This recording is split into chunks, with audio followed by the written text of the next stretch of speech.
my god. Joey, what were you doing?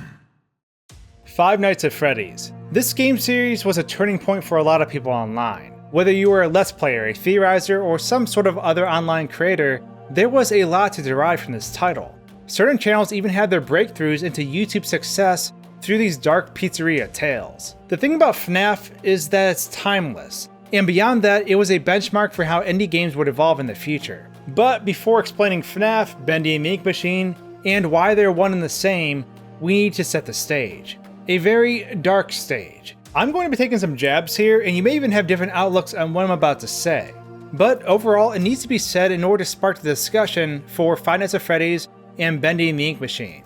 You see, the indie game scene in particular is actually quite grim. Not only is it oversaturated by everyone trying to create games, but the world is also working against them. You pour your heart and soul into a game, taking hundreds if not thousands of hours to craft it into a notable end product, only to share it with the world and be met with horrible circumstances. So many different things can happen. For starters, people can buy your game, play it, and then return it to get their money back. If your game is only an hour or 2 hour long experience, people can play through your entire game on Steam, and then return it getting all of their money back. So basically, they got the experience for free, which is odd because if you buy a DVD in a store, you can't return it once you open it. That's why you read the reviews before you buy it. But for some reason, digital games have a different policy. It's like the customer is always right fallacy that fast food restaurants often implore. There's people who buy games and return them after getting Steam-specific cards too. Or at least this was an issue in the past. Obviously, that is a one-sided viewpoint, and there are plenty of arguments from the consumer perspective about being deceived by games, or not having reviews to go by on launch. So don't take what I said as an absolute statement. There's always two sides to every story. And this problem exists because there isn't a concrete answer that fits all needs. Anyways, beyond this, piracy is of course another huge issue. Why buy a game when you can download it for free? Oftentimes people try to justify the act of doing so. But regardless of how someone tries to spin it, it is damaging to the original creator. People take the game because they can, and usually there are no consequences in doing so. And on top of all of this, the expectation for game prices has plummeted. People have issues paying 10 or 20 bucks for an indie title, whereas they have no issues paying 50 or more for a AAA title. Now, before people start bickering about this, there are of course things to understand. Yes, AAA titles of course have a much higher threshold for quality control, so you feel safer buying them. Well, in most cases. They have hundreds of people working to make a game. However, even well-reviewed indie titles that are polished still seem to get flack and negative reviews for simply having a higher price point. What's baffling to me is that people have no problem paying $10 or more for a movie ticket for an hour or two long experience, but won't do so for a game that could potentially give them more. They will also wait to buy games during a sale, assuming the developer opts their game into one, which is of course understandable. Now, this doesn't make the consumer a villain or anything. Most of these things have just become an acceptable norm. Of course, you're going to try to save as much money as you can with anything in life. Majority of us aren't making it rain like Scrooge McDuck. But all this makes it extremely soul-crushing to be an indie developer. People will take loopholes simply because they exist. And oftentimes an indie developer's only chance of reaching an audience is releasing through a platform like Steam. And in many ways, the cut that Steam takes is still way less than other publishers.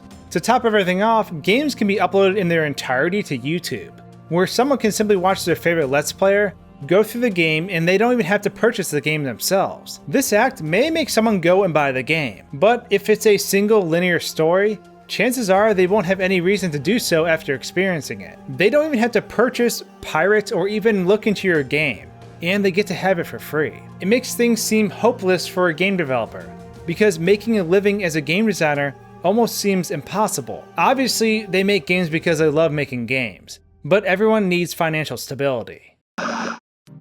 Okay, now our stage is set. Obviously, feel free to discuss everything mentioned above in the comments section below, because this is only the surface level of this discussion, and there are good points to be made on each side. However, we have Five Nights at Freddy's and Bendy to talk about now, and how they found success outside this typical game model. Five Nights at Freddy's sort of accidentally set up a model that other game developers could use to help make their games more viable. When Five Nights at Freddy's hit the web, it appealed to people for different reasons. I, for one, was not good at the gameplay at all, nor really enjoyed it. It was like an 8-minute game of Bop It that got more complex and shorter in nature with every game that was released. On the other hand, lots of people loved it for the fear factor and the challenge. Five Nights at Freddy's was great because it tapped into the childhood fear that people had of the animatronics at Chuck E. Cheese's. And for me, it was a combination of the creepiness and the underlying story that made me want to pick up the game and try it. Now, the storytelling aspect of this game is a whole different topic. And if you want to hear why it works so well, I strongly recommend checking out my video on selective storytelling in video games. You can click that little eye icon above to do so, and it goes in depth about the concept in general. Some of you may have even heard me talk about this at gaming conferences. FNAF was successful for a multitude of reasons. Younger audiences love to watch their favorite YouTubers rise up to the fearful challenge. And it was like having a big brother or sister who was there to guide you through something scary that you normally wouldn't do alone. It's like how being alone in the dark can be terrifying, but having familiar faces with you makes it less fearful. I know when I was younger, I would be scared to walk through the woods alone at night because my mind would overthink itself to death. But with a group of friends, I would love the woods at night. Outside of the gameplay elements, Five Nights at Freddy's also had a super confusing backstory. Now, people may have not cared about the backstory if the other elements of the game didn't draw people in, but because it was there, it only amplified the experience. Five Nights at Freddy's was also episodic, which I think you're going to see a lot more of with future games. By releasing 4 games in the time span of a year, Five Nights at Freddy's was able to stay relevant by continually teasing the next upcoming games, which were essentially disjointed chapters in an overarching plot. It created a feeling that was similar to the cliffhangers you would get from a season finale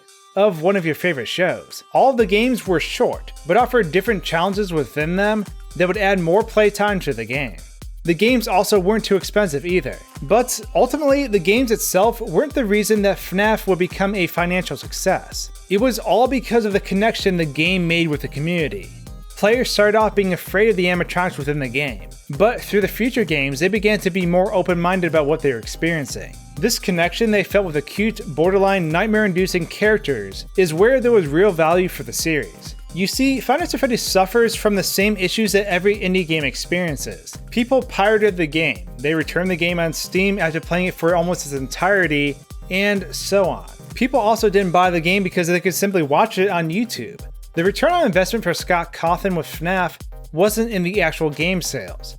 It was in fostering a community and spoon-feeding a mystery to a hungry audience who couldn't get enough. The first game set the stage for everything like I mentioned before. A creepy setting that people felt like they needed a companion to tackle, cute characters that were still sort of terrifying, and a plot that everyone tried to unravel. If you figured out the FNAF plot before anyone else, or if you finished the hardest challenges first, you had instant internet fame. Millions of eyeballs were on you. This only played into the formula of FNAF. The people who were too scared to buy the game actually grew to love it through their favorite online personalities. They felt connected to the characters. It opened up an incomparable window of financial opportunity. These people may have not bought the games, or not all of the games, but they bought into the community. They loved everything about this spooky setting, and merchandise was their way to show it. So if someone didn't buy your $10 game, but they eventually bought a $15 plushie and a handful of $5 keychains, your video game still had a sale, just in a different way. Although it was probably unintentional, Five Nights at Freddy's developed a formula that put merchandise at the top of the food chain in terms of purchases,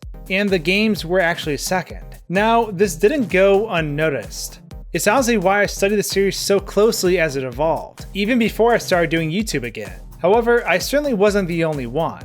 And this is where Bendy and the Ink Machine comes into play. Bendy and the Ink Machine took the exact Five Nights at Freddy's formula and is executing on it. Now, when I say formula, I'm actually referring to the steps that Five Nights at Freddy's took organically as the games came out. Scott didn't have the formula outlined for him because he was figuring it out firsthand, and more so, may have not even known it could be boiled down to something like a formula. He was a pioneer carving a path in some ways, and ended up creating an undocumented rulebook about how indie games could evolve, how they could build a community and harbor success through merchandise instead of game sales.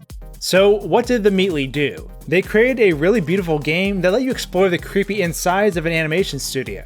One of the biggest gripes for Five Nights at Freddy's was that we wanted to see firsthand what the pizzeria actually looked like. There was a vulnerability with exploring, and people were creating their own versions of these pizzerias in Gary's Mod and other programs. Bendy and the Ink Machine also has a demonic undertone to the whole thing, and you don't really feel safe in the studio. You're given small pieces of lore through audio recordings, but ultimately you are still trying to figure out what is going on. Just like Five Nights at Freddy's, The subplot and the lore behind the game drove people more insane than the actual plot of the game itself. We wanted to watch someone guide us through the studio instead of potentially being jump scared ourselves. If I was a kid, I might not even be able to buy the game because my parents would have to do it for me, and they would be skeptical of the concepts. However, the Meat League Games knew the sort of experience they were trying to build, so they are executing everything in the same way Five Nights at Freddy's did, except they have an outline to follow. Why not give away the first game for free, or put it up so people could optionally donate towards it? It was the first of 5 chapters,